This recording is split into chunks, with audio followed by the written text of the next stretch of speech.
आदित्य ठाकरे हाय हाय, आदित्य ठाकरे हाय हाय। हे आमच्या आजोबा आहेत, यांना बोलायची अक्कल नाहीये. मोठ्या माणसांना बोलायचं कसं हे यांना आदूबाळ हाय हाय, आदूबाळ हाय हाय, आदित्य ठाकरे हाय हाय, आदित्य ठाकरे हाय हाय। आदूबाळ आदूबाळ घर संभाळ, आदूबाळ घर संभाळ, आदित्य ठाकरे हाय हाय, आदित्य ठाकरे हाय हाय। घर संभाळ, आदित्य ठाकरे हाय हाय, आदित्य ठाकरे हाय हाय। आदूबाळ घर संभाळ, आदूबाळ घर संभाळ, आदित्य ठाकरे हाय हाय। माननीय नामदार मुख्यमंत्री एकनाथजी शिंदे साहेब यांच्याबद्दल आदित्य ठाकरे यांनी जे खालच्या पातळीवर वक्तव्य केलं आहे त्याचा आम्ही कळवा शहर युवा सेनेतर्फे जाहीर निषेध करीत आहोत. आदित्य ठाकरे हे सध्या माननीय नामदार मुख्यमंत्री एकनाथजी शिंदे यांच्या संदर्भात डॉक्टर श्रीकांत शिंदे यांच्या संदर्भात नेहमीच बरळ ओकळत असतात. त्यांनी स्वतःला सांभाळावं, स्वतःचं तोल घासरू देऊ नये ही त्यांनी स्वतःची काळजी घ्यावी. ते अजून बाळ आहेत, त्यांनी अजून घरातच राहावं, घर सांभाळावं पहिला, मग राजकारणात पडावं.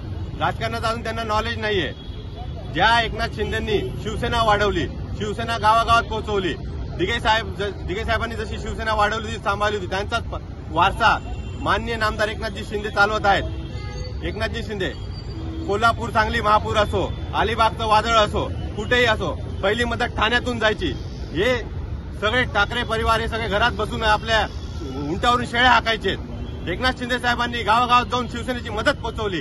काही कुठेही संकट आलं, महाराष्ट्रात कुठेही संकट आलं, पहिली मदत ठाण्यातून पहिले गाडी, कार्यकर्ते सगळे निघायचे, गाड्या पटापट निघायच्यात.